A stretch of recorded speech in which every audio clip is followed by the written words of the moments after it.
Before we start, the name is at the top of the screen.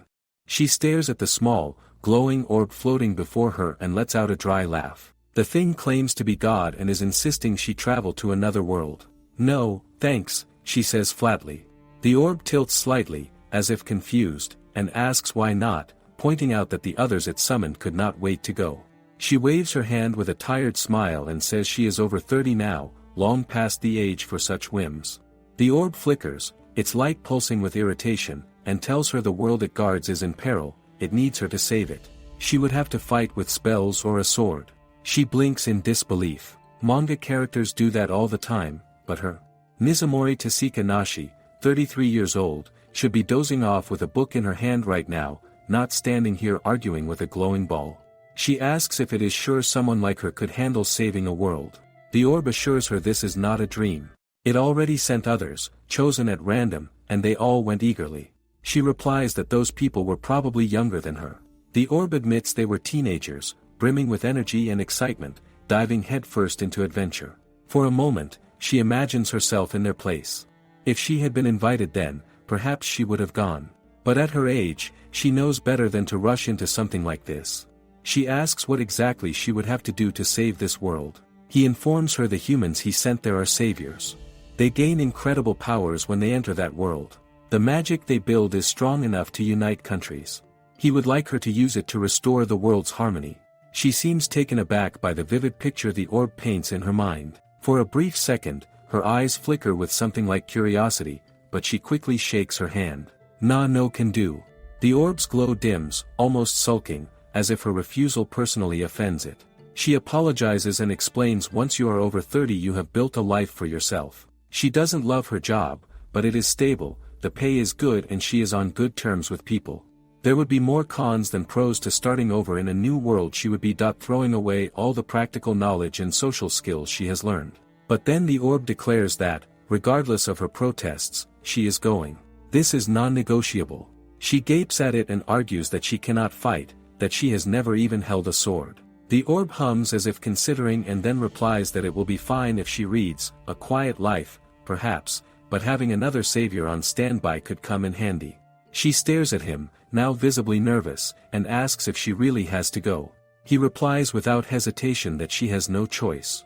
Anger tightens her chest, and she clenches her fists. At this point, she guesses going home is out of the question.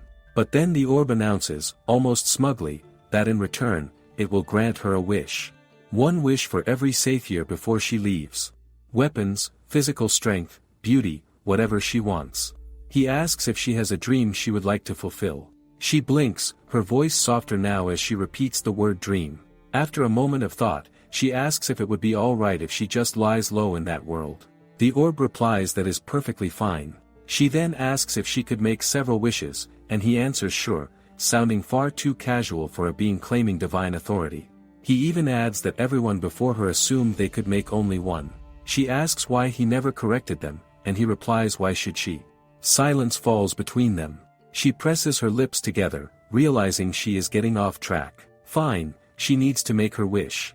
She raises her hand and says she would like to be familiar with that world's language and basic facts. He says she will know both right away. She hesitates, then asks if the inhabitants know about the saviors. He explains that once she arrives, a savior's mark will appear on her body, and since every nation wants a savior, they will likely seek her out. She scratches the back of her head with a weary sigh and says in that case, could she maybe put that mark somewhere subtle, like on the back of my head, beneath her hair? He replies that sure, he can do that, but warns her that when she casts certain powerful spells, the mark will grow brighter and more visible. She nods and promises she will be discreet. Then she asks if it is true that this world contains both monsters and magic, and whether some countries have knights to protect their citizens. He answers that one large kingdom does. Her eyes light up, and she declares that she would like to live there on the outskirts of town, above her very own cafe. He seems amused and tells her to describe her dream cafe so he can create one based on that. She eagerly adds a few more details, saying she would also need a few useful items while he is at it. The orb tilts slightly and offers a suggestion. If she squeezes this pendant, she will see a search bar. Whatever she types there will be summoned. Food, money, anything she desires, as much as she likes.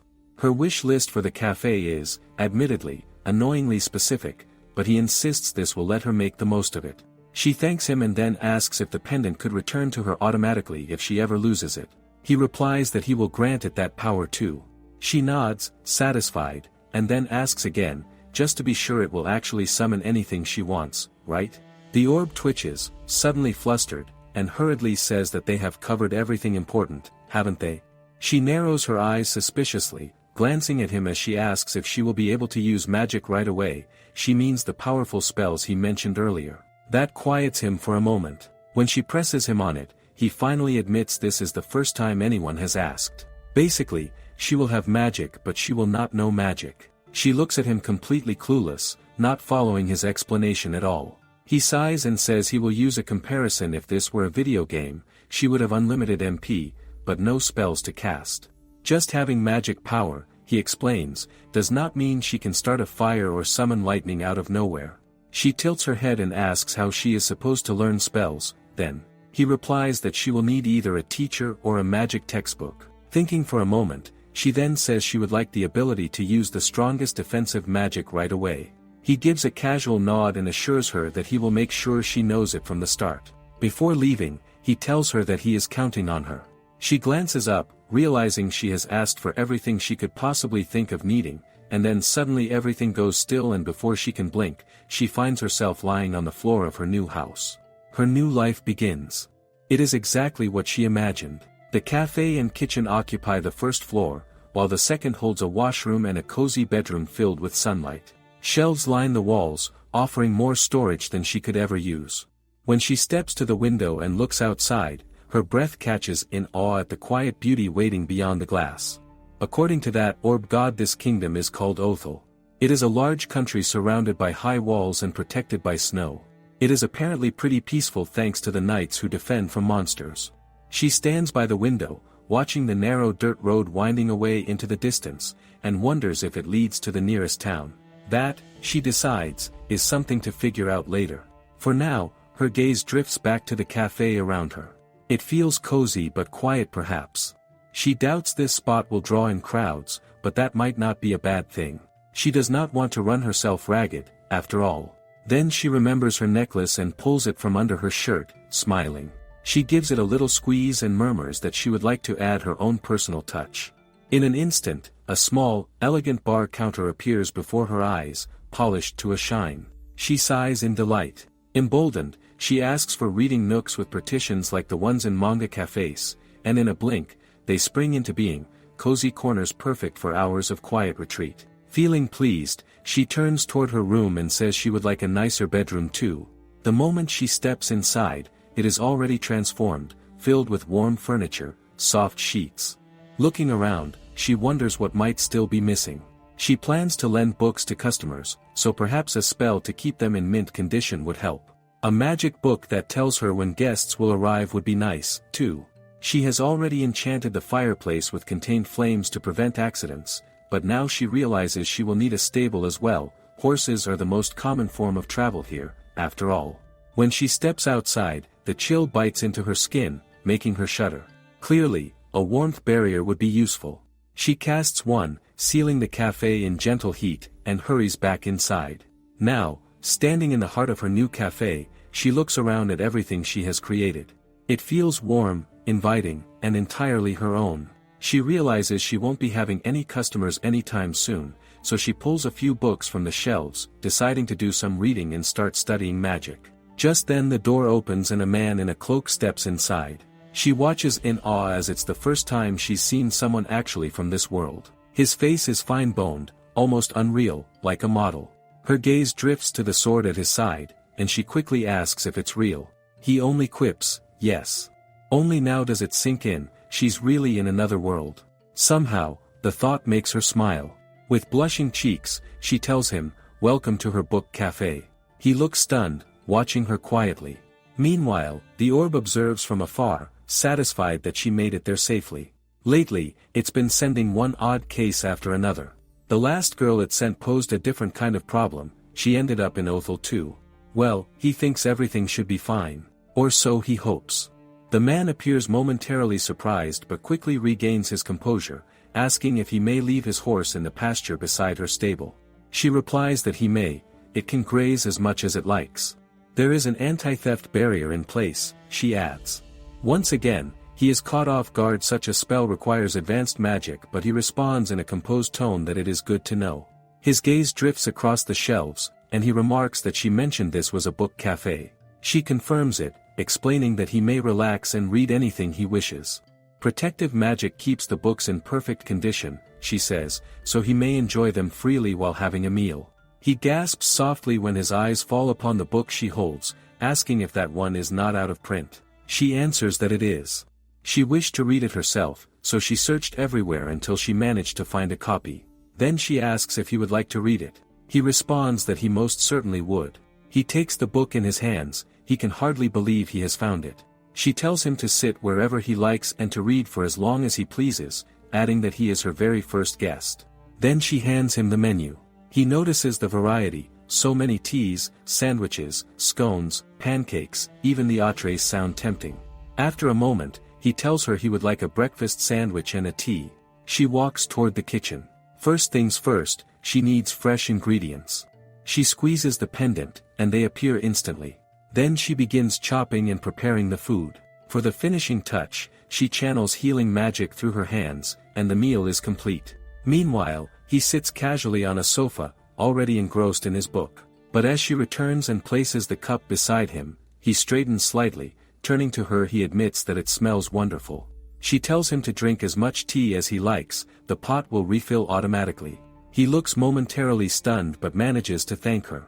Next, she shows him a small alarm clock, explaining that if he wishes, he can stay until closing, but if he needs to leave at a certain time, the clock will ring inside his head at the hour he sets. He remarks that it is yet another example of high-level magic. She smiles and says she will be reading at the counter, and that he can ring the table bell if he needs anything. He smiles faintly and says he will. After she leaves, he pinches the bridge of his nose and then lifts the teacup to take a sip. His eyes widen and he sets it down, then he softly takes a bite of the sandwich and swallows in surprise. The sandwich may look ordinary, but its taste is unbelievably fresh. He wonders if Othel has always had such soft bread. It has been ages since he has eaten a meal this delicious. He realizes she must be that skilled of a cook. He pours himself another cup of tea. Later, when the bill arrives, he asks if she is certain the amount is this low. She replies that those are indeed the prices. He says that if she insists, then so be it. He admits he has been wanting to buy the book he was reading and asks if she could put it aside for him, as he hopes to return tomorrow. She replies that she would be glad to. She only runs the cafe for fun, so she has not advertised much yet. He turns slightly pink when he realizes he is her first and only customer. He admits the cafe is a little out of the way. She then asks him to write his name on the bookmark so she can keep the book behind the counter for him. She sees him off as he leaves, but not before he says he will see her tomorrow. Once he is gone, she thinks to herself that she is glad her first guest seemed so kind. He was handsome, too. At first, she thought he would be aloof, but he turned out to be laid back and mature, and they even liked the same kind of books. He seemed much more relaxed when he left than when he arrived. Maybe he unwinds by reading like her. Meanwhile, on his way back, the man thinks that cafe was surprisingly pleasant. The seating was comfortable, the book selection was impressive, and the sandwich was delicious. But the owner used powerful spells without even blinking, making him wonder who she really is. It would be nice, he muses, if the so-called savior took a page from her book. On the other hand, a girl throws her food at the chef and demands to know why there are carrots in her soup. She hates them. The chef stammers that he didn't know, but she cuts him off sharply, asking if he dares talk back to her. She reminds him that she is free to do whatever she wants and no one in Othel can defy her. Weariness clings to every member of the staff. When Captain Sui returns to the palace, Bork is already waiting for him and greets him warmly. Captain Sui asks what he has missed while he was away, whether there is anything to report. Bork insists that the captain should speak first, asking if he and his horse finally managed to rest. He remarks that the captain certainly looks better. Captain Sui's lips curve faintly as the image of her flashes through his mind. Bork shakes his head and says that the entire situation is still ridiculous. He looks out the window and sighs, saying he cannot believe they are forbidden to let their horses roam freely, and all because one horse spooked the savior and she tripped. Captain Sui replies that they will take the horses for long rides once work is done. For now, that is the best they can do. Bork says that will surely cut into the captain's reading time, since being a bookworm must be difficult. Standing beside him, Captain Suri watches the courtyard below and says he hopes the prince regains his sense soon. He adds that neither his siblings, the queen, nor the king can sway the prince, no matter how much they lecture him. Bork remarks that the prince is hopelessly infatuated with the savior. Both men look out the window as the prince keeps her close in his arms, and they sigh at the same time. Bork says that it should not matter even if she is the savior. Captain Suri warns him to be quiet, asking what if someone hears him. Bork mutters that it makes no difference if they do, because everyone is thinking the same thing. He adds that the savior has been there almost 6 months and still has not learned a single spell, wasting all her time wrapping the prince around her little finger. Suri tells him to keep his voice down. Bork exhales and apologizes quietly. Captain Suri says it is alright, he understands how Bork feels. They need to sort this out, not just for their sakes, but for the greater good. Bork turns to him and smiles, admitting he is glad he is here. If not, he would have gone crazy. Just then, a few knights approach and wait nearby, prompting Bork to remark that their break must be over. He waves them over and says they will need to patrol more often until the savior starts doing her job, adding that he's counting on Captain Suri. Suri tells him not to be ridiculous, surely he should know better. Bork only shrugs, saying that ranks aside, they just have to keep at it. He then notices 2 of the palace maids speaking in hushed tones, their faces tense with unease. Bork calls out, asking if something happened. They quickly shake their heads and insist everything is fine. Suri watches them for a moment, his thoughts quiet. Everyone is walking on eggshells. It would be nice if things could go back to normal. Othel is a vast country hemmed in by snow. It was once peaceful, the royal family were kind to their subjects, and thanks to the knights, monsters did little damage. One day a young woman arrived, an all-powerful savior. People everywhere were overjoyed, and the prince couldn't resist her sweet face. The kingdom welcomed the savior with open arms, believing she had the power to protect Othel. But as time passed, the savior never once tried to learn magic. Instead, she leaned on her stardust to do as she pleased. She demanded fine food and clothes and overworked the castle staff. She exhausted everyone living on the castle grounds. But love is blind, and the prince put the savior on a pedestal. No one could stop her. She clings to the prince's arm, her voice trembling as she pleads, telling him not to listen to the head maid, that the woman is out to get him. His expression hardens as he turns to the head maid and asks if that is true. The head maid, shaking, quickly denies it. No, she would never, she says, her voice breaking. Tears pool in Savior's eyes as she blinks at him, claiming that she only asked to see the head maid's necklace, and she lashed out. The head maid cuts her off, insisting that isn't true, she simply refused to give it to her because it's an heirloom from her mother. The head maid pleads for the prince to believe her, reminding him that she has served him since he was a boy. But disappointment clouds his features. He tells her softly that he never would have guessed she was capable of such cruelty. The savior leans in and whispers that he shouldn't keep someone like that around, she's frightened of her. Outside, a knight rushes to Captain Suri, reporting that the savior is picking a fight with a servant. Suri thanks him for the update and instructs him to return to his post before shutting his eyes with a sigh. He tells Bork that they'll have the head maid lie low for now, and afterward, they'll arrange for another maid to swap the pendant with a fake one. On the other hand, the savior enters her room and carelessly tosses the necklace into her jewelry box, scoffing, "What a fool. How stupid to get herself fired over this silly little thing." She glances at the mirror, admiring her reflection as her fingers trace her cheeks. A smug smile curves her lips. She really is cute. Why bother learning magic she doesn't need when beauty and status already do the work? Life feels effortless, being the savior truly rules. Meanwhile, our female lead sits in her cafe, savoring hot coffee and a plate of cookies, her thoughts wandering as she wonders if that knight will come back. The next morning, the door swings open and he steps inside. She greets him with a bright smile, warmth blooming in her chest. He returns the gesture with a polite nod and says he'd like to continue reading the book she had set aside for him. Her face lights up instantly as she gestures toward the seats. Once he settles down, she can't help but smile to herself. He actually came back, just like he promised.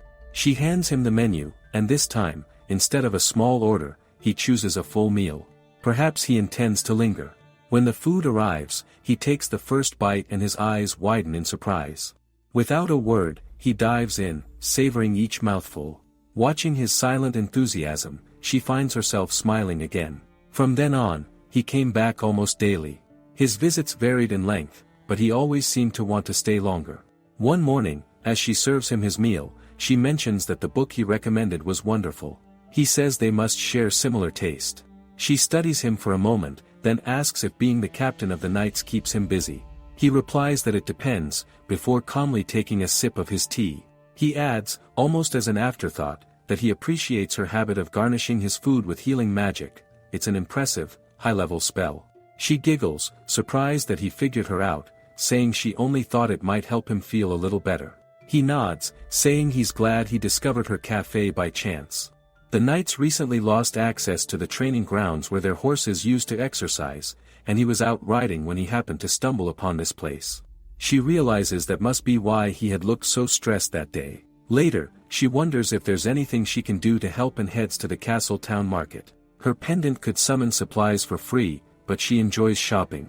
She finds new ingredients and adds them eagerly to her basket. As she passes a merchant woman, she pauses to ask if she can trust her with rare imported fabrics. The woman says she's from another kingdom. The climate there, she explains, is warm all year.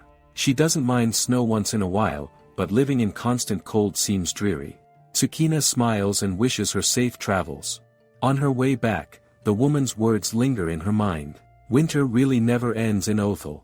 Her gaze drifts to the horse yard, where the ground looks bare and lifeless. She decides that before the captain returns, she'll use her magic to restore it. Raising her pendant, she casts her spell and fresh green grass begins to spread across the yard. She grins proudly. Casting spells never gets old. If she can grow grass, maybe she can grow other things too. She widens the heat barrier around the area and nods to herself, pleased. Not bad for one day's work. Stepping back inside, she wonders if she should prepare something for the horse too. It would probably be easier for her to eat chopped fruit, so she uses her pendant to create a basket filled with apples and carrots. Just then, he arrives on horseback. She greets him cheerfully, explaining that she thought she'd set out some food for his horse before he came. Walking up to the animal, she laughs softly, saying the horse looks much bigger up close and beautiful, too. She asks if she may feed her by hand. He nods, giving permission. She holds out her hand, giggling as the horse nibbles gently. She's really cute, she says, petting her muzzle before setting down the rest of the fruit. He watches her, a touch of surprise flickering in his eyes, and asks if she isn't afraid of horses. Tsukina admits she doesn't think she has ever seen one before but knows she is not scared of her. She casually adds, not even the castle maids would be afraid of her, would they? He recalls how the savior once claimed she tripped because a horse startled her and how she demanded that all the horses be put down. He almost smiles at the thought, saying quietly that they would never do such a thing. It seems he had worried for nothing. She then tells him that the new book he had been waiting for has finally arrived. His face lights up, and he says that's wonderful news.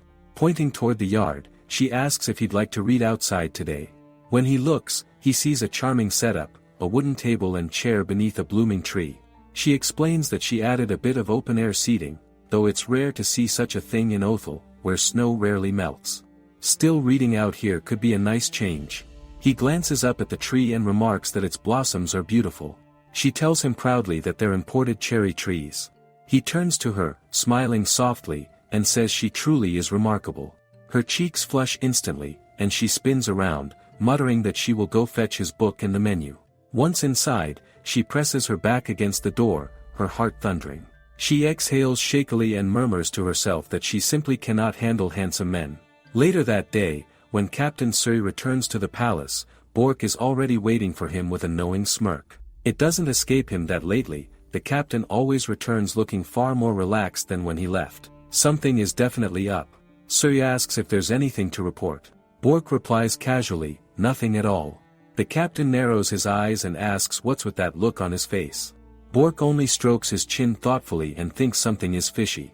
Later, Bork and Captain Suri walk through the palace courtyard, where rows of stalls have been set up for the royal market. Bork remarks that it is nice to finally have a chance to relax and look around. He says the vendors went through quite a lot of trouble to prepare all this. Leaning closer, he lowers his voice and adds that the king has given the prince and the savior their own private time slot for browsing, so they will not have to worry about running into them. Suri replies that the king is very considerate indeed. Bork glances at him curiously and points out that he usually begins at the used book stall. Suri replies that not today. As he scans the rows of stalls, he thinks he should buy Tsukina a small gift. It would make sense, after all she goes out of her way to enchant his meals with healing magic without ever asking for anything in return.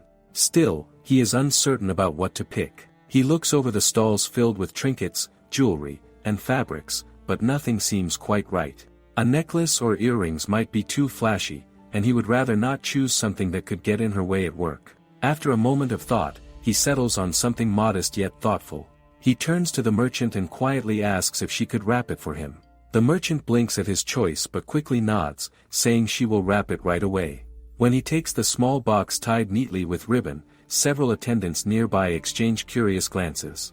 From the upper balcony, the queen leans toward the king and remarks that the captain has just bought a woman a hair tie. The king gives a thoughtful hum, while Bork stands quietly. Later, when Suri arrives at Tsukina's cafe, she greets him with a bright smile and says that he is early today. He replies that he is off duty, which earns a gentle laugh from her. She adds that now it makes sense why his colleague has joined him, noting that he must be a knight as well. Suri stiffens and turns, finding Bork standing at the door with a smug expression. Suri whisper yells why he is there. Bork smiles and says that it is by His Majesty's orders. He came to find out what has had the captain so unusually cheerful lately. Bork says he suspected something like this, even a straight arrow like Suri must have his indulgences. He turns to her with an easy grin and introduces himself, saying he and Suri have been friends for ages. She smiles back and introduces herself as the owner of the cafe. Bork glances around at the shelves and remarks that so it's a book cafe. She explains that it's a place where people can eat, drink, and read to their heart's content without worrying about damaging the books. She's cast magic to protect them all. He repeats in disbelief that they're all magically protected, and she just nods. Turning to Suri, she tells him she'll leave his book on the counter. As she prepares tea, Bork asks how long she's been running the cafe. She replies that it's been about 3 months. He nods, saying it's still new, then glances at Suri and mentions he's always been a bookworm, even when they were kids, reading every spare moment after sword practice, even rereading the same few books until they fell apart. She asks if they grew up in the same village, and he confirms they did, out in the middle of nowhere. When the tea is ready, she calls to Suri, who thanks her and says he's going to grab the sequel to his book. Once he's gone, Bork turns to her again and says Suri has been looking a lot better lately, probably because of her. She looks surprised but smiles when he adds that she even makes healing tea that tastes amazing. When Suri returns, he finds Bork asking what her type in a man is. His expression hardens, and within moments, he tosses Bork out of the cafe. With a glare, he tells him if he's not here to read, he can go home. Closing the door, he apologizes for the disruption, but she just laughs softly and says it was nice to meet him, he's welcome back anytime. Then Suri pulls out a small box, saying he meant to give it to her earlier as thanks for always taking care of him. Her eyes widen as she opens it to find a delicate hairpin. She says it's so cute and immediately tries it on, smiling when she sees her reflection. She tells him she loves the design and that it's sturdy enough to wear often, she will take good care of it. Their smiles meet, warm and quiet. He says he will come back when Bork isn't stalking him, who is very shamelessly peering in from the window. Watching him go, she touches the pin in her hair and thinks he really went out of his way for her. She's touched. She looks up as the door swings open and a man strolls in, saying with a grin, he remarks looks like she has got things under control. Confused, she asks who he is. When he answers, God, her mouth falls open as the orb comes into her mind. He grins wider and says yes, it is him. He switched to this human form to blend in. He tells her he came to warn her about Othel's other savior. Warn her? She asks. He says she knows about her, right, they are from the same world. She admits she has heard rumors about town, she is pretty young. He says young and childish, but Tsukina has outdone her in a way he has to say. She's truly amazing. He points out that she wanted a quiet life, so she built her cafe deep in the forest, but the other one? She's living it up in the castle, boasting about being the savior. Tsukina says she does sound impressively confident. He sighs and says that's not even the half of it. The girl hates studying and hasn't learned a single spell. Tsukina blinks and asks if that means she's just freeloading at the castle. That's right, he says, and goes on to explain that even when he told her she would be sent to a dangerous world, all she asked was for him to make her pretty. She was the only child of a wealthy couple who spent years trying for a child, so they spoiled her rotten. Now that she's beautiful and has the prince wrapped around her finger, she does whatever she pleases, completely ignoring her duties as savior. Tsukina doesn't know what to say, but she starts to wonder if that's the reason Suri always looks so drained. Then his tone shifts, suddenly serious. He tells her the situation is deteriorating. She straightens, concerned, and asks what's wrong. He reminds her that the people he sends to this world gain incredible magical power and that such power is tied to emotion. Someone inexperienced with magic can't control it. So if the other savior gets too emotional, her magic could spiral out of control, and the whole country might suffer for it. He adds that she's already wasting her powers by unconsciously turning them into charm magic. That's why the prince is so bewitched by her. Tsukina asks, if she's putting everyone in danger, why is she still here? The god answers flatly that he can only send a savior home under two circumstances: when they're on the brink of death, or when they have brought ruin to this world. He cannot step in unless one of those things happens. That said, Tsukina's barrier spells might be handy if the other savior loses control of her magic. If she can contain her meltdown, he can extract her without leaving others in ruins. She asks her if he would like her to stop her. He sips his tea before answering what he wants doesn't matter in this case. She can make up her own mind about what she wants. She admits she's curious. She and her are both saviors. If they fight using magic, who will win? Will her barrier spells work against her? He says that is a good question. She has got an edge when it comes to controlling her powers, and if she keeps studying her magic, her spells will only get stronger. Just then, Suri enters but freezes at the sight of the god, who notices his reaction and lets a faint smile curl his lips. The god waves at her, saying that he will be heading out, but when he moves past Suri, he leans close and murmurs that if he plans to warn her, he better make his move, adding that he hopes she puts down her roots here. She hurries towards Suri with a welcoming smile, saying that she has not had many customers today and that the god must have surprised him. He quietly nods and asks if that man is a friend of hers. She hesitates before admitting that he has helped her out before. She explains that she does not have any family, that her grandparents raised her after her parents passed, but they are gone now, so she mostly runs the cafe alone. Most of what she says is true, she really was alone back on Earth. He softens and apologizes for bringing up painful memories, but she waves it off, insisting that he should not worry about it and that she is not lonely, especially not now that he comes by so often. She turns away to fetch something, but he suddenly catches her hand, but before he can say anything a faint glow bursts in the crystal he holds, his expression tightens. He says that he has to go, that the knights are needed to suppress a monster near Othel's border, and that it is urgent. She almost forgets that he is the knights' captain, the one who fights on the front lines to protect the kingdom.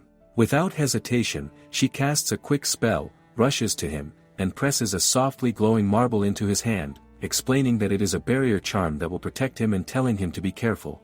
As he takes it, he suddenly pulls her into his arms, his breath warm against her ear as he whispers that he will be back in a few days. Her heart races. This is exactly why she cannot handle hot guys. She exhales shakily, convincing herself that he will be fine and back before she knows it, then shakes her head and gets back to work, deciding to bring out the books from his reading list, believing he will be back at the cafe in just a few days, like always. He turns to his men and asks them if they have tracked down the monster. One of them replies no, it still hasn't crossed the barrier they put up. He orders everyone to stay alert, and Bork steps forward, asking if he can have a word. He suggests they should decide where to set the traps, and Suri nods in agreement. He turns the charm she gave him over in his hand, wanting to get this over with soon so he can visit her again. But to his dismay, the savior has decided to join the mission, insisting she wants to see the prince in battle despite the crown prince trying to stop her. Suri only presses a hand to his forehead, muttering that she never listens to anyone.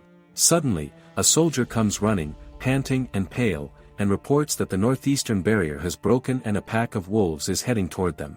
The captain demands to know how many, and the soldier replies that there are about 50, led by a large one, and that they are closing in fast.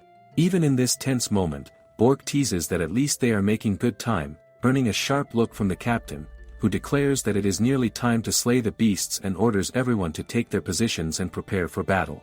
Mounting his horse, he asks Bork where the savior and the prince are, and Bork replies that they are in a tent with the crown prince, who is trying to keep them away from danger. The captain says that the wolves will scatter if they take down their leader and commands his men to move out. As they charge toward the advancing horde, dozens of wolves emerge from the mist, snarling and feral. The soldiers scan the field until the captain spots a massive wolf moving at the center of the pack and points toward it, saying that it must be their leader. The knights raise their swords, forming a battle line, while from the ridge, the savior watches in awe, remarking that it looks like a scene from a play and calling the wolves horrifying. The prince warns her not to get too close, but she replies that if the wolf attacked her, he would protect her, and he answers that he would. Bork, completely baffled, asks the captain why they are on the front line, and even the captain looks furious as he orders his men to drive the wolves away from the prince. A knight tries to intercept one of the wolves but is struck down almost instantly. The captain rushes toward the prince, ordering him to mount his horse and escape, and commands Bork to cast a healing spell on the injured knight. Then, drawing his blade, he faces the massive wolf himself and engages it in battle. The savior tries to appear helpless, pretending to cry prettily, but then suddenly starts shouting like a frightened child, distracting both the captain and the beast. The wolf lunges toward her, but the prince runs in the way and is caught by its jaws. Before it can harm him, the captain throws himself between them and takes the blow, crashing to the ground as the prince stares in shock. The captain struggles to rise, thinking bitterly that the prince never caused anyone this much trouble even as a child, but before he can steady himself, the wolf attacks again from behind. Bork shouts his name, and in that instant, the captain shoves the prince out of harm's way, closes his eyes, and his last thought is of Tsukina. It has been a week since Suri hasn't returned. The time alone was nice for Tsukina. Still, without him here, it seems like something was missing. She convinces herself that he should be fine, that the barrier charm she gave him will protect him. Yet when worry begins to consume her, she decides that tomorrow she will head to town to find out whether they managed to defeat the monster. But before she can make any plans, the door opens and he steps inside, covered in bandages. She collapses to the floor in disbelief. He asks if she is alright and limps toward her, and her eyes well with tears as a smile of pure relief breaks through. She helps him sit down, scolding softly that he is in terrible shape and asking if it is really alright for him to be up and about. He answers that he is sore but able to move, and that he wanted to visit her as soon as possible, admitting he kept pestering the doctor for permission. As she feeds his horse, he thanks her. She replies she is happy, grateful that both he and the horse made it back safely. When she returns, she notices the injuries more closely and thinks to herself he's probably in pain. She asks if he can eat a full meal, and he replies that he can manage, though the doctor advised him to avoid heavy food, then asks if he could have some bread and stew. She agrees at once and begins cooking. While she prepares the meal, she tells him that the books he had ordered arrived but wonders aloud if reading would be difficult with his injured hand. He admits that it certainly is, explaining that healing spells can only mend one serious injury a day, and that few within the castle can use such magic. Since he was still able to walk, he told the healers to focus on the other knights instead. When she asks if the monster was that difficult to defeat, he answers that the wolves were not their only problem. His eyes darken slightly as he recalls the battle, how he had saved the prince, how the wolf had struck him and how, at that moment, the barrier charm she had given him had activated, healing the wound across his stomach and killing the wolf upon impact. It had been a fusion of reflective and healing magic, a rare and powerful combination. Even in that moment, all he had been able to think about was how he couldn't wait to see her. When he woke, the royal family was in tears, though Bork still gave him an earful. He admits he survived thanks to her barrier charm. It saved his life when nothing else could. She stays quiet at first, stepping closer and beginning to weave her magic. Her voice softens as she says she shouldn't be telling someone in his condition this, but he really needs to take it easy. When her spell finishes, she murmurs that his hand should be fine now, only for him to suddenly catch it in his. She startles, eyes widening, and he asks if she was worried about him. She replies of course she was, though her tone soon turns playful. She teases that he's a regular hero, saying she got anxious when he was gone too long. Every time she opened the door, she hoped to see him there. He watches her for a while, lips parting as if to speak, but the stew starts boiling over, breaking the moment. She rushes to it, asking what he was going to say. He simply says it doesn't matter, thanking her for healing his hand. Now he can finally read again. She offers to treat his other wounds too, and he says if she doesn't mind, he'd be grateful. She softly says magic is easy and she's learned plenty of spells by now. Then, almost casually, he says it's a pity she isn't the savior. The words stun her. She asks if he means the girl in the castle, and he looks surprised that she knows of her. She lies that she's only heard rumors. He sighs and says if only the savior hadn't forced her way into the battle. She wonders quietly if that means it was the savior's fault he got hurt. He then asks if he can stay until she closes. She nods, asking if he even has time for that. He replies he's not allowed back on duty until he recovers and honestly, he isn't eager to return. When she asks why, he explains the savior's recklessness led to many knights getting injured. The veterans are already reluctant to pay homage to someone who risked their lives so carelessly, and the tension in the castle is only growing. He says he lives at the castle, so he can't stay away forever. She looks around the cafe, thinking there's a spare room with its own washroom and quietly admits to herself that he's so cute and nice, it's impossible not to like him. She gathers her courage and asks if he'd like to stay at the cafe for a while, explaining there's a guest room and that it must be difficult for him to come all this way while still injured. Almost immediately, she adds that it's entirely up to him, her voice turning uncertain. When he doesn't respond right away, she wonders if she's overstepped. But then he looks at her and asks softly if it's really all right. She nods quickly, insisting she wouldn't have offered if it weren't. He says that if she's sure, he will stay starting tomorrow, he just needs to pack his things from the castle first. She walks him to the door, watching as he leaves, and the moment it shuts behind him, she slides down against it, her whole face burning red. What did she just do? As Sui packs his belongings in his room, Bork steps in and asks how he's feeling. Sui replies that he's much better and asks in return if Bork is alright, since he's been working around the clock. Bork huffs, saying they only have a few knights still in fighting form, but they will survive. Since the battle, even the savior has been on her best behavior. His eyes then land on the suitcase, and a teasing grin spreads across his face as he asks if Suri is planning to visit someone. Before Suri can reply, a knock interrupts them. The prince enters, looking remorseful. Bork freezes in surprise as the prince bows deeply, but Suri quickly tells him not to. The prince insists he must apologize. The knights have protected him for years, and he nearly cost them all their lives. He admits he spoiled the savior, knowing her selfishness caused problems but choosing to ignore it. Now, he asks for one more chance. His apology alone may not earn forgiveness, but he vows to persuade the savior to study magic before the Aurora Festival next month. If he fails, his father has already granted permission for him to face punishment. Suri and Bork exchange glances before Suri nods, saying that if this is the prince's decision, he won't oppose it. Bork smirks and remarks he knows all too well love makes people do foolish things. He smiles and expresses his gratitude before leaving. After the prince departs, Bork remarks that the prince finally sounds like his old self again. Suri, however, says the real question is whether the savior will actually listen. He shrugs, adding that maybe not, but they might as well give the prince a chance. Then, his tone shifts to a teasing lilt as he points at the suitcase and grins. Is he packing to visit that girl? He admits he never took Suri for the romantic type, and warns that, like he told the prince, love can turn sour if one's not careful. Suri sighs, half exasperated, and promises he will try to take it easy.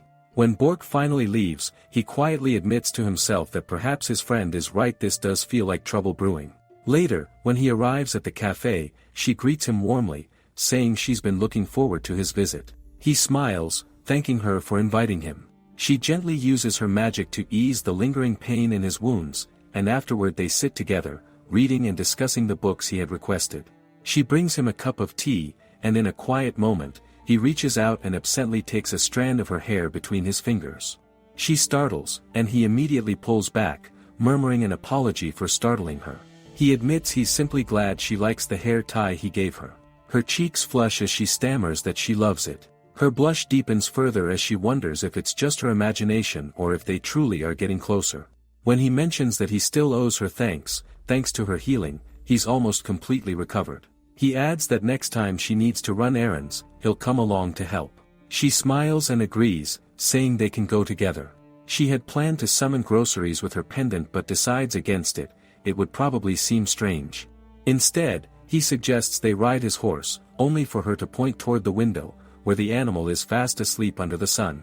He concedes they'll ride next time. She teleports them both to town, and he blinks in mild surprise, admitting it's his first time experiencing teleportation. He expected to feel dizzy. She explains teleporting a long way might make him dizzy, but a small trip into town isn't so bad. He offers his hand, saying the market is always crowded and they should make sure to stay together. She hesitates only a moment before taking it, her fingers brushing his palm. They walk side by side through the lively stalls, her cheeks warming as she wonders if holding hands like this means he really does like her. When he takes her to an amazing spot she stares in awe, and he tells her this market is known for good bargains but it only opens once a week. When her attention drifts to a stall selling sizzling food, she comments that it looks delicious. Before she can say more, he's already paid and handed it to her. However, she watches all people are somehow acting weird. Her gaze catches on a poster and she asks what is that. He follows her eyes and explains it's for the Aurora Festival, held in a fortnight, the biggest celebration in the kingdom. When she admits she's never been, he gets surprised. She quickly adds that she's always cooped up in the cafe. He says well, since Othel's night sky fills with spectacular auroras once a year, this festival is held on the same evening. She murmurs that they must be beautiful. He clears his throat and says he's free on the day of the festival then, almost shyly, asks if she'd like to go with him. Her face lights up as she agrees she'd love to. She then asks what he wants for dinner, and he answers simply, fish. As they stroll toward the fishmonger, she finds herself thinking he's almost fully healed now. Soon, he will return to the castle, and she will have to get used to him being just another customer again. And that makes her decide that when the festival comes, she will finally ask him how he truly feels about her. And that concludes the video today. Make sure to leave a like and subscribe. Leave a comment if you want another part. Outside, she sees him off as he thanks her for having him, teasing that her healing magic worked so well he can report for duty ahead of schedule. She hesitates before asking if that means she won't see him for a while, and he replies that work won't wait. The thought makes her sigh, the cafe will feel awfully quiet without him. She strokes his horse's mane and murmurs that he'll come back too, right? So he promises to finish things before the festival and come by that day so they can go together, and she blushes as she says she'll look forward to it. Then, as if struck by a thought, she darts inside and returns with a box of glittering trinkets she made while practicing barrier magic, insisting he and the knights can have them. He looks genuinely startled, saying even one of those charms is worth a fortune. She blinks, confused, and says her only expense was the marbles. Before he can protest, she pins one onto his cloak, explaining it's to thank him for the hair tie, something that won't get in his way. Her voice softens as she admits that if something happened to him and he stopped visiting, she'd be terribly sad. He smiles and tells her both her body and her magic are remarkable, and she beams, proudly declaring that barrier charms are her specialty. As he mounts his horse, she calls after him, she can't wait for the festival, a pause, and then a confession. Neither can he promises to work day and night until then. She waves until he disappears down the road, and when she finally turns back to the cafe, it feels far too empty for her liking. On the other hand, Bork waits for him with a wide grin, asking how he's feeling. Sui replies that he's good as new, his tone calm as ever. Bork laughs, saying that's the power of love, and with a smug smirk adds that who would have guessed the stoic captain who rejected half the kingdom's blind dates would one day be caught holding hands with a woman. He raises a brow, teasing that it was Tsukina, right? If Sui's finally dating, he should at least tell his childhood friend. Sui exhales, his face blank, and says flatly that he has not. When Bork only snickers, Sui glares and repeats that he's not dating her. Bork argues that they held hands. Sui retorts that it was only because she allowed it. Bork shoots back that most girls wouldn't hold a man's hand unless they liked him, then freezes, eyes widening as realization dawns. He is head over heels, he accuses. Sui meets his gaze, unbothered, and says, is that an issue? Bork rubs the back of his neck, muttering that it's not, but wonders why he hasn't made a move yet. Sui sighs and admits he wants to tell her how he feels, but the thought alone feels daunting. Bork chuckles, saying his lifelong disdain for romance is biting him hard now. Then he tilts his head, adding that he heard Sui spent a few nights at her place. Sui nods, explaining that she said recovering at the cafe might be less stressful, so he accepted. Bork gives him a side eye and says if Sui confesses, he doubts she'll turn him down. Sui only says he hopes so. Bork crosses his arms and points out that Sui is off duty for the Aurora Festival this year, urging him to invite her there and tell her how he feels. Suri admits he's already asked her to eat together. Bork smirks, saying that's perfect, he should nab her before someone else does. Suri sighs, replying that he'll need to open the door first. He reaches for the handle, but Bork's gaze shifts to the box in his hands, and he asks what he's carrying. Suri tells him to stay calm before opening it, and the moment he does, glitter bursts out, leaving Bork absolutely stunned. Suri mutters he knows. Bork freaks out and asks how the hell Suri managed to scrounge up dozens of these. Suri replies that they were a gift and that once he's back to work, he plans to distribute them to the knights. Bork, utterly flabbergasted, asks if they were really free. Suri confirms with a nod, adding that he's bringing a few to the royal family tomorrow, and Bork can pick one out now if he likes. Bork picks one up, inspecting it closely, and asks if one of these saved Suri during that battle.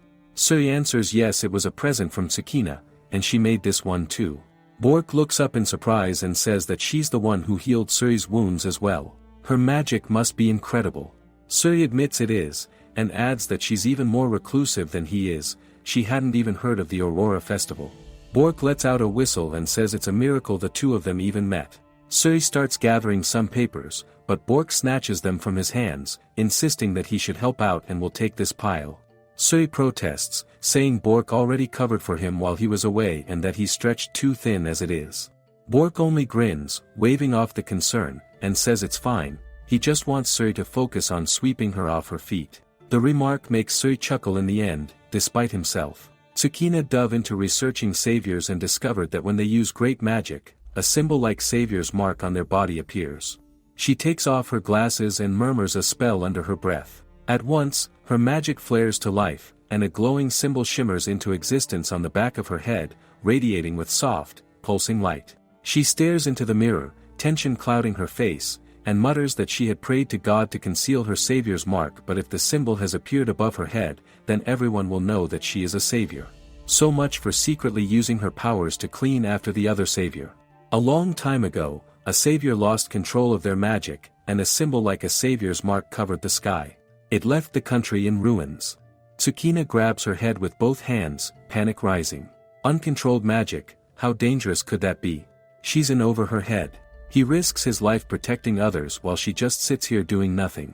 He probably reserves his scorn for the other savior who's content to rest on her laurels, but honestly, she's no better. She has the power to protect this country, yet she spends her days buried in books instead of acting. The thought makes her chest tighten. She doesn't want him to hate her. Her gaze drifts to the calendar on the wall. The Aurora Festival is tomorrow night. She can only hope that the other savior has turned over a new leaf by then. Meanwhile, the prince stands beside the other savior in the palace, eyeing the spellbook on the table. It's pristine, untouched. He sighs and turns to her, reminding her that he's already told her, if she wants to remain in the palace, she must learn at least one spell by tomorrow. Time is running out, he warns, urging her to just try one. But the savior's expression hardens in anger, and before he can say another word, the savior's mark ignites on the back of her hand, glowing with fierce, defiant light. Tsukina believes if Suri finds out she's a savior, he will be so angry. She greets him at the door the moment he arrives, smiling brightly as she says it's been so long. He admits he'd hoped to visit sooner, but work kept him running without rest.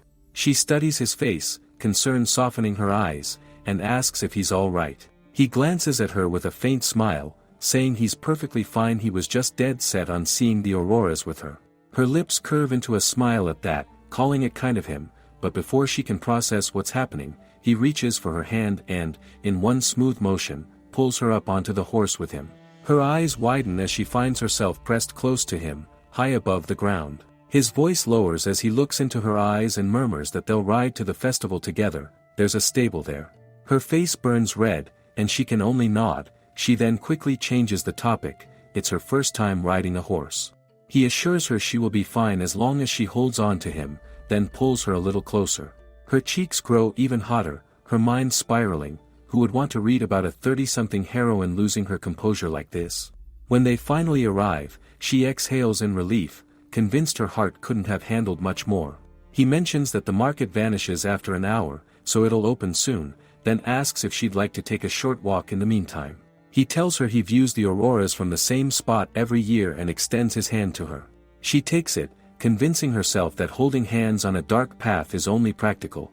Yet when he leads her to a quiet hilltop where the night sky stretches wide and clear, her heart betrays her calm act. He says Bork tipped him off about this spot. She asks if Bork came tonight, and he replies that as the night's wise captain, Bork takes turns guarding the royal family each year. He turns his gaze toward the heavens, but she can't stop glancing at their joined hands. He hasn't let go, even after they stopped walking. Her thoughts whisper nervously, is it all right to get her hopes up? Then suddenly, the first ribbons of aurora light unfurl across the sky. She gasps softly, watching in awe as colors ripple and dance above them. When the lights finally fade, he asks if she enjoyed watching them. Her cheeks warm again as she nods, saying she loved it and thanks him quietly for inviting her. He looks into her eyes, but she quickly looks away, thinking it's no use, there's no ignoring her crush on him. He leans closer, about to speak, when suddenly the ground shakes beneath them. She sways, and he instantly grabs her, steadying her. They both glance up, eyes widening as the sky turns a deep, ominous scarlet. Massive stones rain down toward them, thundering through the air, but he reacts instantly, using his magic to shatter them midair. He spins toward her, urgency in his voice, asking if she's all right. She begins to tremble, shutting her eyes. She is pathetic, she thinks. No matter how many spells she knows, they're useless if she can't control them when it matters. His communication device buzzes, and he quickly receives a message from Bork, asking if he's okay. He replies that they're fine and asks what's happening. Bork's reply is grim, it's the savior. She's doing this.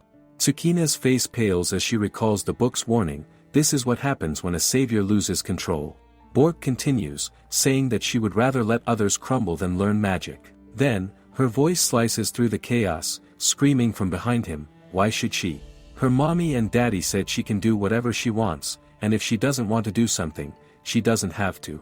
Tears streak her face as she cries that she keeps saying she doesn't care about studying magic, yet everyone forces her, locking her in her room, commanding her to obey. She rushes toward the prince, desperate, saying he understands, right? But in a shocking moment, he strikes her with a blade. She staggers back, collapsing onto her knees. Sui urgently asks what happened. Bork's reply is terse, the prince stabbed her. He commands the prince to step back immediately. A second wave of destruction rumbles across the sky, and Sui's face hardens, fury igniting. His voice cuts through the chaos, the saviors are all worthless. She freezes. He screams in disbelief, questioning what she could possibly have saved them from. He insists that all she has done is take from them, calling her a leech. Tsukina's eyes well with tears as her mind races. What she is doing? She thinks. She came to this world and fell in love, and now, she doesn't know what to do. She quickly closes her eyes and calls out to him. He spins toward her, concern etched on his face, asking if something is wrong and if she is hurt. She forces a watery smile, her voice trembling as she tells him that she likes him, not as a cafe guest, but as a person. Her heart pounds as she leans forward slightly and adds in a softer tone that maybe it is too much to ask, but she hopes he will not hate her after this. As she steps toward the chaos, the mark on her head flares to life, glowing brightly. He freezes, eyes wide, utterly astonished at the sight. She wishes she could have hidden this forever and kept on smiling with him. As she begins using her powers, people watch in surprise. It's a miracle, wounds across the night start healing right before their eyes. The orb appears, murmuring praise, telling her good work and thanking her for saving this place. She murmurs back softly, she didn't do it for him. Sui calls out to her, and she turns, smiling. She thanks him for inviting her, saying she had fun. Without warning, he reaches for her hand, holding it gently as he asks about the spell and whether she's a savior too. She tugs her hand away, apologizing for hiding it from him. Then she admits she got rid of the other savior's magic. She tells him to be careful on his way back, and with that, she vanishes. When she returns home, she leans against the wall, swaying. Dizzy, she guesses she's out of magic for now. But the spell she cast was so powerful that the barrier should last decades. She collapses onto the sofa, thinking that Othel should be safe for the time being. Her thoughts drift to him, and she worries he will probably stay away now. He might come by on the knight's behalf, but she supposes they won't spend time together anymore. She had confessed that she liked him, but now, she hopes he'll simply forget. Before she knows it, morning arrives, but she is exhausted and still low on magic. She doubts she will have any customers today. Then a sweet, comforting aroma drifts into the room, pulling her from her exhaustion. A soft voice calls her name, asking if she's awake. Blinking rapidly, she sits up, and her breath catches. Sui stands before her, holding a bouquet of flowers. He offers them to her, blushing as he admits she beat him to it, but that he is smitten with her. He adds that he would like them to be a couple, if she will have him. She looks away, conflicted, admitting that she didn't do anything about the other savior and has misled him all along. He shakes his head with a soft smile, talking about her abilities as a savior. The barrier charms she had given him proved invaluable at the festival. He thanks her again, realizing that he should have figured it out himself. Her spells were astonishingly powerful, and on top of that, she had never even heard of the Aurora Festival, something even children know about. She murmurs if he is here because he hopes she can help with something she feels she cannot handle. He shakes his head and says that is the furthest thing from his mind. They don't need help with anything at all and, importantly, he hasn't told anyone that she is a savior. She hesitates, asking what. He continues, explaining that the entire country is searching for her. That giant barrier she conjured is shielding all of Othel. It's protecting those beneath it and repelling enemies outside its edge. Everyone knows that only saviors can cause such amazing spells. They are looking high and low for her. He tells her that everyone wants to welcome her as an official guest of Othel. Clearing his throat, he continues carefully, explaining that her skills and status will likely attract suitors from all over. Taking multiple spouses is perfectly normal here, he adds, but frankly, he would hate to see her do that because he wants her to be his. He admits slowly, as if the words themselves are heavy, that this is why he kept his identity a secret. She looks down, murmuring that he wants someone like her. He nods, confirming it. She hadn't predicted this, but hearing it makes her heart skip. Her feelings for him haven't changed and she's ready to take this step with him. She glances at the bouquet, marveling silently that no one has ever given him a bouquet this big. She sways slightly, and he catches her effortlessly. She's still wiped out. He realizes her magic is still low and tells her to keep resting. He helps her sit down as she protests he came all this way. He takes her into his arms and says he requests today off and when she wakes up he will still be there. Exhaustion overtakes her, and she lays her head on his lap, drifting into a peaceful sleep. He strokes her hair lightly, gazing down at her, and murmurs to himself that Othel will be peaceful for years to come, all thanks to her magic. He really did keep her identity secret. After stabbing the savior, the prince wanted the book thrown at him, but since no one died at the festival, he was sentenced to several years' house arrest at the castle. While she and Suri got engaged, she met his parents. Now he lives at the cafe with her and rides out to the castle. The barrier over Othel is holding strong, but there's still monsters out there, as well as rumors of a demon king. That's it for now, she has her hands full looking after them. She will leave maintaining world peace to the next young savior God sends here. The orb floats impatiently, practically bouncing in place as it drags the newest candidate into position. It tells him that once he reaches that world, he will have the capacity for powerful magic. He admits that he understands and agrees to take part but asks if he really has to learn all the spells on his own. Studying hard will only accomplish so much though. Wouldn't it be better equipped to be a savior if he boasted his magical potential before sending him there? The orb thinks about it and it makes sense. He tells him it is done and he just asks that he protects his new world. He promises he will, determined to be the best savior the world has ever seen. No pressure.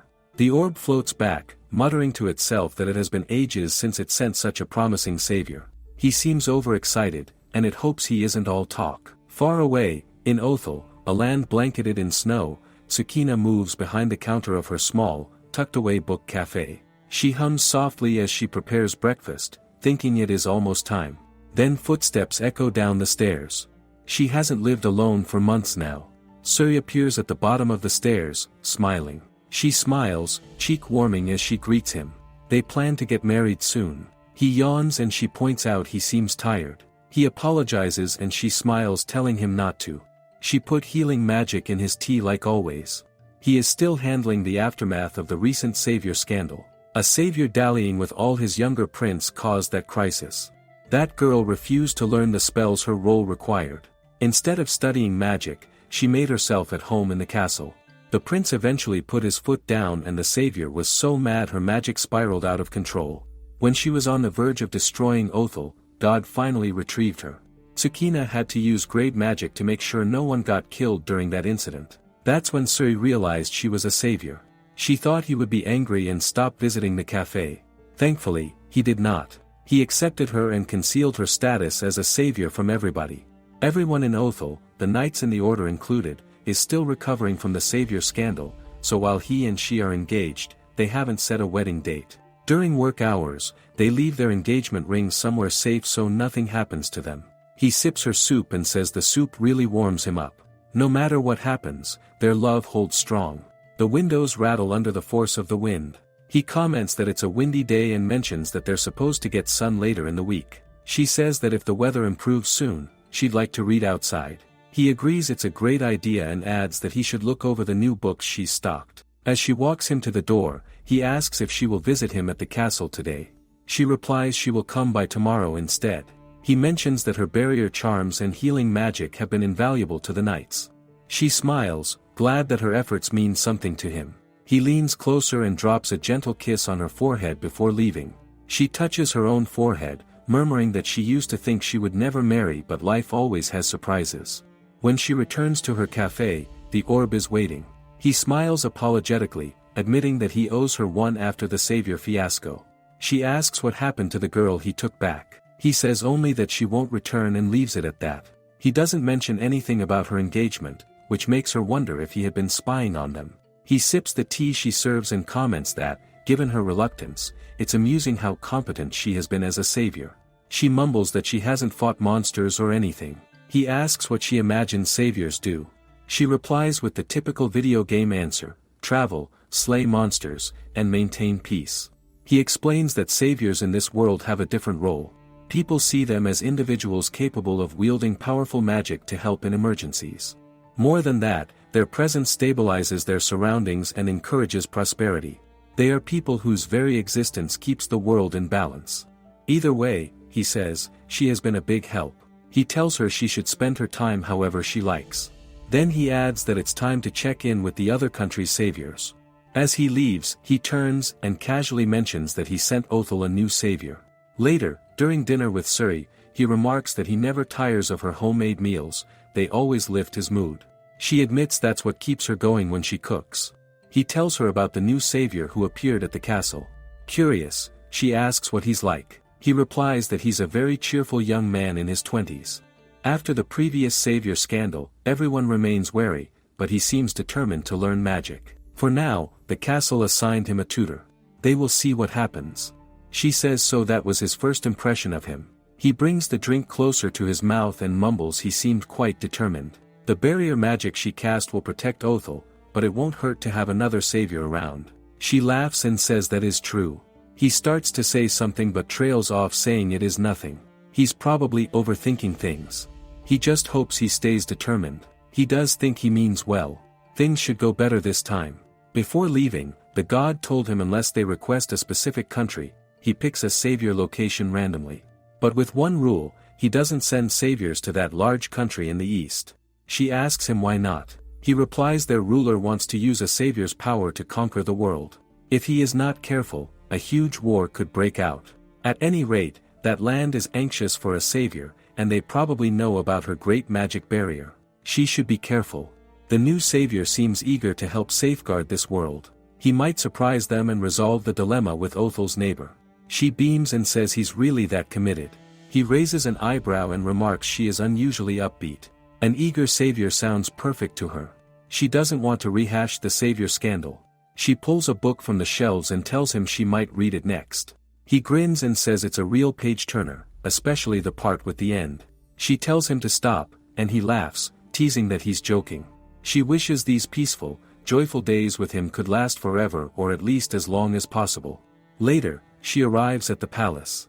Standing before the guard at the entrance, she announces that she has brought barrier charms and medicine. The knight lets her in, thanking her. As she steps inside, she notices the other savior speaking with the knights. She approaches him quietly and offers a gentle hello. His smile lights up his face as he returns her greeting. A man in a cloak moves through the bustling market, listening intently to every whispered conversation about the new savior. People wonder where the savior who made those barrier charms has gone. Meanwhile, she greets the newcomer. He introduces himself politely, saying it is nice to meet her. He admits he is still learning magic, but he is the savior, and his name is Yuda. She nods, thinking that, just as God had said, he seems very different from the last savior. As a night approaches, he says they finished checking the charms and medicine and they could find no defects. Yuda leans forward, curious, and asks what barrier charms do. A knight explains that if a wearer is about to die in battle, the charms detect it and shield them automatically. Yuda looks odd. Another knight adds that thanks to her charms, the knights have suffered far fewer injuries and, better yet, no deaths. The knight continues, saying that one barrier charm usually costs more than a house, but they can afford hers. She smiles, glad her work is useful, knowing how much the knights risk their lives. Yuda turns to her and asks if she makes the barrier charms herself. She replies that she does. He falls silent for a moment, then asks if he could make them too. She smiles, wondering if he suspects anything. One knight remarks that the castle should have the right textbooks, but another adds that her charms are far superior to market versions. They don't just protect, they heal and reflect enemy attacks. No one at the castle makes barrier charms this strong. Yuda studies them in amazement and asks if they are really that tricky. Then he beams and exclaims that it is incredible she created all of them. She answers that healing and barrier magic happens to be her forte. As she watches him, she thinks to herself that his smile is so bright it could give her a sunburn. He tells her that he will give barrier charms his best shot if he ever gets stuck and that he would be really grateful for any pointers. He doesn't mention that he never got her name. She hopes he doesn't notice that her name is Japanese, it might give her away. Finally, she tells him she is Tsukina. He steps closer and says that if she ever needs a hand with anything, she can always let him know. Then he turns toward the shelves and asks if he could see the textbook now, if they don't mind. She sighs in relief as he walks away. He's pretty friendly, huh? She says. The knight smiles and admits that everyone is thrilled he's working so hard to protect Othel. He even wants to join the knights on missions to fight monsters. She smiles, hoping that Othel will become even more peaceful. The knight doesn't respond immediately. They've got some new knights, and before he forget, could they trouble her to create a few more barrier charms? Of course, she replies. That's no trouble at all. She leaves the palace with a note in hand, looking at it as she wonders if she'll be able to make all the charms before delivering the next batch. Her gaze falls on a sick mother being held by her daughter, and she wonders whether the hospital's supply of medicine is holding up. She resolves to ask Sir later. Later, she stands at the door to greet him, as always, when he returns home. Over dinner, she mentions that she ran into the new savior when she visited the knights. Today, he seems to have a good rapport with them, despite being new in town. He nods yes, he mentioned wanting to go on a mission or two. She adds that he told her he wants to learn how to make barrier charms. She says that he even went back to the castle to get started. Suri understands then, he's the one who checked out all the spellbooks. The library's shelves had been half empty. She remarks that he is the polar opposite of a reclusive savior like her. He laughs and says it's thanks to her being reclusive that he found this cozy cafe and that they were able to fall in love. Besides, she's helping the knights now. In his opinion, she's doing a great job as a savior. She smiles, glad to hear that, and asks whether he thinks her medicine could help people beyond the knights, patients at the town hospital, for instance. He reminds her that he thought she wanted to keep a low profile. She smiles again and admits she gave up on that once she started supplying the knights. She wouldn't want anyone discovering she's a savior, but Othel has become her second home. If she can, she'd like to do more to help this country and its people. He looks relieved and says he's glad she enjoys living here and even more glad that she cares for Othel as much as he does. He adds that, when they're not treating patients, the doctors at the public hospital make medicine. He's sure they would be grateful for her help, and he'll ask around at the castle tomorrow. She may not be as driven as Yuda, he notes, but she wants to do her utmost in her own way. The next day, before he leaves, he asks if she's making another delivery. She nods, confirming that it's the plan. He frowns slightly and says it's a shame she has to carry them alone. Too bad she can't just teleport straight into the castle, he adds. She says she doesn't mind. Staff are allowed to use magic within the castle walls, and besides, she rarely leaves the castle anyway. It's good exercise, she murmurs. To be honest, she thought about using magic to lighten the barrier charms, but that seemed to reduce their power and the pendant God gave her to summon anything she needed only produced weaker versions. Still, even if she needs to put in extra effort, helping people feels good. She arrives at the palace, carrying more supplies for the knights. As she passes through the main gate, her eyes widen at the sight of an animal circling her. A cloaked man sits atop the roof. Let's see what this new savior can do or cannot. The animal lets out a deafening growl, and she collapses to the ground, trembling. She tries to tell herself to use magic, but before she can act, a surge of power strikes the beast, sending it crashing to the ground. The new savior stands nearby, wide-eyed, his hand trembling with shock. The monster twitches and rises again, lunging toward her. Bork intercepts, striking it down. He rushes to her side, asking if she is all right and if she was hurt. She shakes her head and tells him she is fine, thanks to the savior. He grips his hair in exasperation, muttering that it was too close. A monster getting past the barrier into the castle is bad enough, but attacking his best friend's fiancé is unacceptable. She smiles shakily, admitting that it surprised her too. Yuda hurries over, asking if she is okay. She tells him yes, thanking him for saving her life. He looks down, ashamed, murmuring that if he had been able to kill it in one hit, it could not have attacked her a second time. She shakes her head and tells him that if he hadn't rescued her, they wouldn't even be having this conversation. She thanks him again, sincerely. Yuda freezes for a moment before a blush spreads across his face. He admits that he should be thanking her instead, a shy smile tugging at his lips. Bork clears his throat, saying he will pass along the barrier charms and asking if she is heading back to the cafe. She confirms that she is. He tells her that he also needs to report the incident to the castle, as the ranking officer in emergencies. He reminds her that while the castle is well protected, if a monster got in, they need to figure out how and whether any others slipped through. She reassures him that she is fine and that he need not worry. He winks and offers to walk her to the gates, warning that other monsters could be lurking. Once she is outside, she plans to use her magic to return home. When she finally arrives, she tidies up and begins preparing dinner. Later, she settles into her corner with a book but finds she cannot focus. The door opens, and she leaps up, only to be pulled into Bork's arms.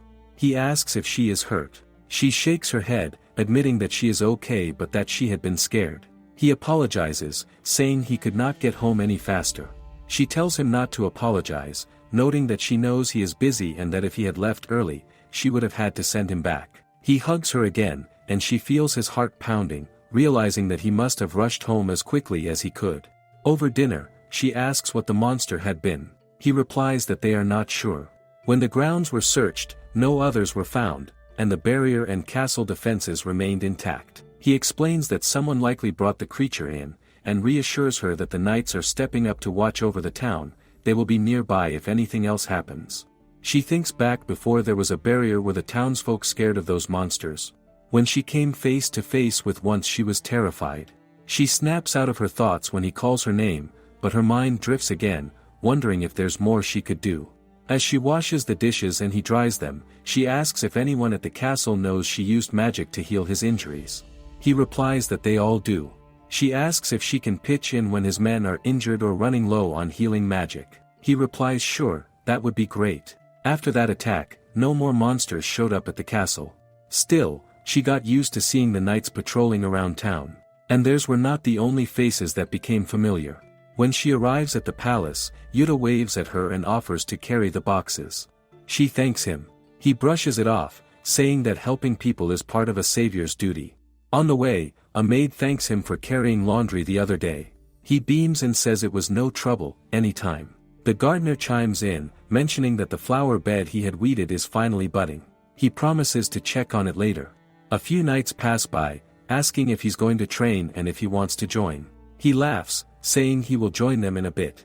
She watches him interact with everyone. He helps everyone with a smile and he has just about everyone's name memorized, and his diligence and easygoing nature earn him the respect of Othel's residents. She mentions that she was in town a few days ago and met a shopkeeper who was thrilled that he had helped her. He nods, recalling that he had given her a hand and is glad she was happy. Then he starts to talk about his childhood, pausing to clarify that the TV was the closest thing to a theater in their world. He says he had always idealized the superheroes he saw there, those who cheered up the people who needed it most. He mumbles, admitting it is embarrassing, but even as an adult, he is still inspired by those heroes. So when he was sent here to be a savior, he had been ecstatic. He recalls the time he defended her, remembering the beautiful smile she had given him in thanks. That was when he knew he was destined for this. He would protect this world, come hell or high water. She watches him silently, thinking that he truly is one in a million.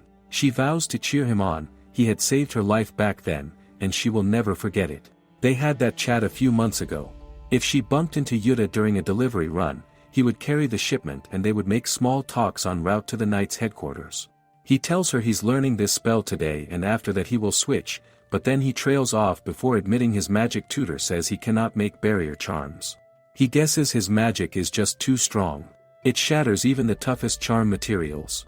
He thought he might be able to dial it back, but he hasn't managed to. She is stunned before she sighs in relief. Thank God the old savior magic was weaker than Yuda's.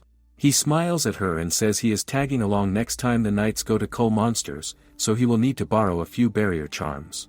She repeats Cull Monsters. He nods and explains that he will mostly be observing. The knights told him to let them handle any threats, but he will step in if needed. She replies that she understands, but reminds him that the barrier charms only activate once they reach the door. She warns him to be careful so he does not have to use them all at once. He grins and assures her that he will be careful, though he adds a teasing note that it will mostly be caution. She repeats that she is serious and hopes that they all return safely. Later, she brings the supplies to the knights and asks how yesterday's monster cull went. One of the knights replies that everyone is back and there were no major injuries. She exhales in relief, remembering that Suri had stayed overnight at the castle after the cull. Suddenly, the doors of the knights' chambers swing open and Yuda stumbles out, looking completely frazzled. Without stopping, he runs away. She turns to a knight and asks if he did all right during the cull. The knight replies that the mission itself went fine, but he had gotten a little upset because the knights gave him some ground rules he did not like. Before he can say more, another knight emerges from the chambers, scolding him to quit messing around and get to patrol. Her stomach tightens as she senses something is wrong. From a distance, the cloaked man watches the scene, smirking. Things between Yuda and the knight seemed tense. She hopes they just butted heads a little.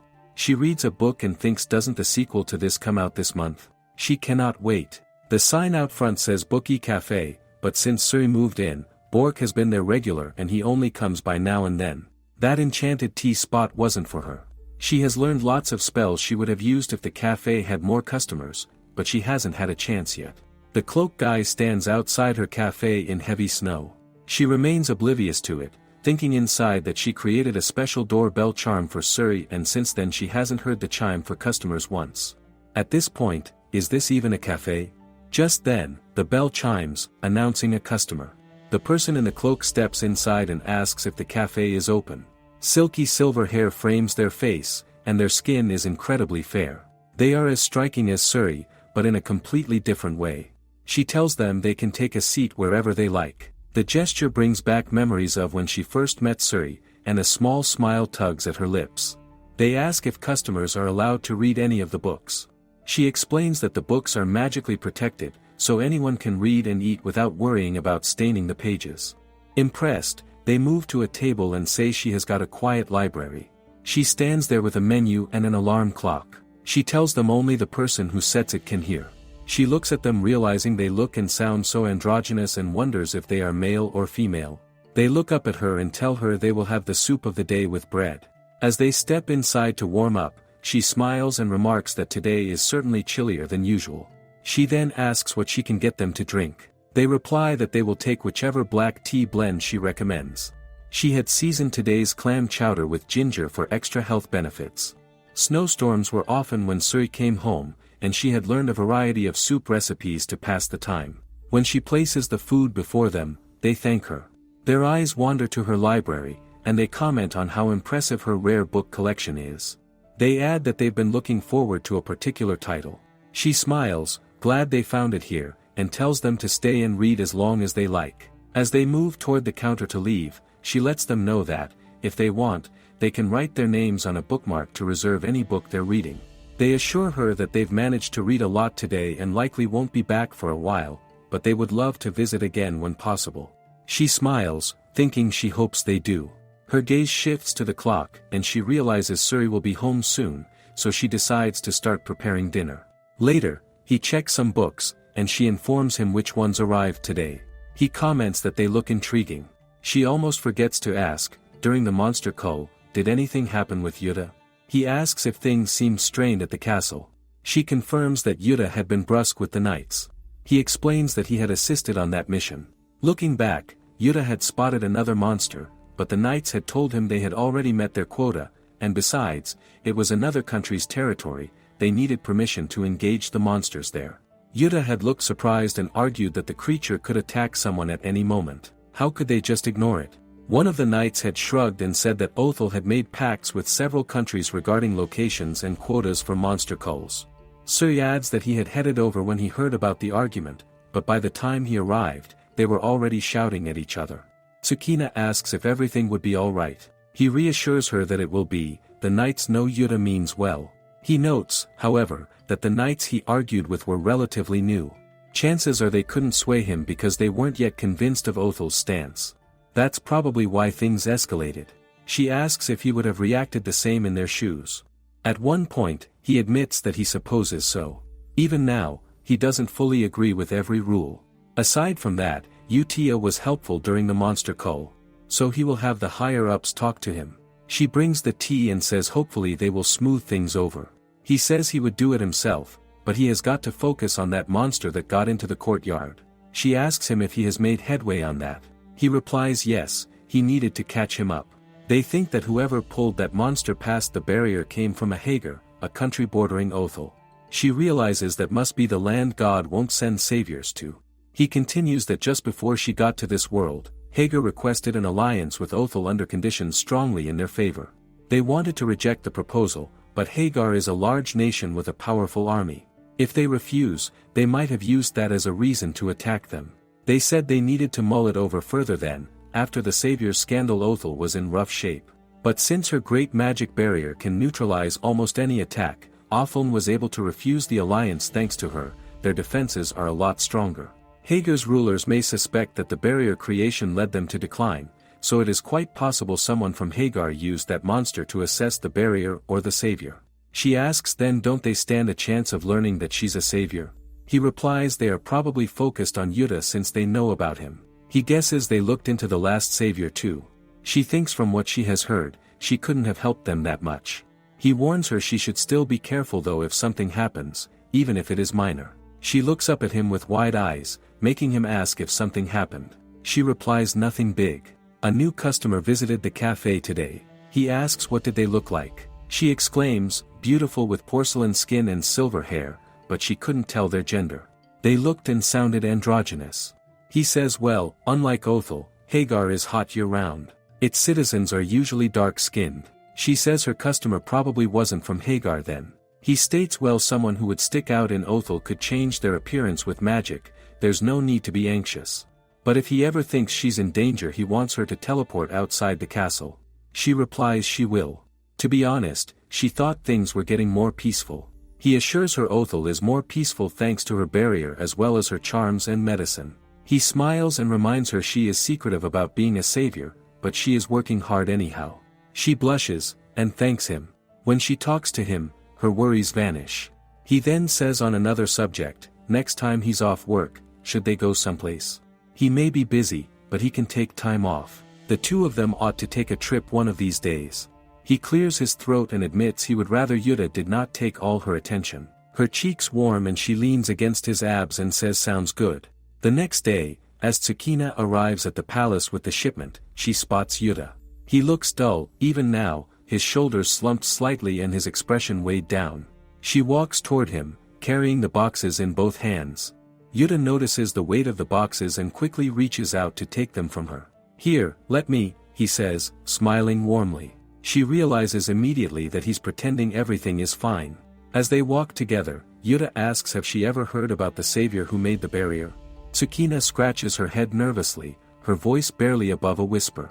Yes. Everyone's searching for them. He slows his pace and admits he heard someone at the castle say they'd rather figure out who that savior is than have a new one. Honestly, Othel hasn't got many textbooks on great magic. Even if there were lots, he doesn't know if he could use them yet. And sometimes he wonders if she is actually helping anyone. Tsukina understands immediately. So that's why he's feeling so down. And maybe it's partly her fault. She clears her throat and puts on a reassuring smile, trying to lift his spirits. She lets him know the knight said he was a big help during the monster cull. He is supporting people, even if it doesn't feel like much. If he keeps at it, he will pick up great magic in no time. Besides, it's incredible that he went on such a dangerous mission for Othel's sake, even though he is not from this world.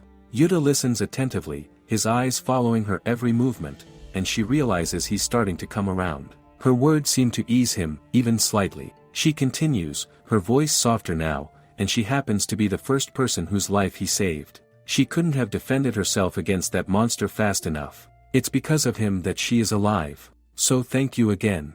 Her words spark something in him. Yuda's eyes brighten with a renewed determination, and he declares he will start small and work his way up to helping the whole world. Tsukina can't help but smile at him, thinking she was giving him a pep talk. But he really is amazing. He is not afraid of monsters or putting his life on the line. Since he got here, he has been determined to do his best. She is glad he feels a little better. She feels a warmth in her chest, a relief that he seems a little lighter. After that day, Yuda started waiting at the castle gates to carry her deliveries. She thanks him for his help but asks him if he is sure he has time. He tells her he is taking a break. And thanks to her, the knights and him are on the same page again. But then he fidgets, avoiding her gaze. His whole face burns as he asks if she would like to hang out on his next day off. And that concludes the video today. Make sure to leave a like and subscribe. Leave a comment if you want another part.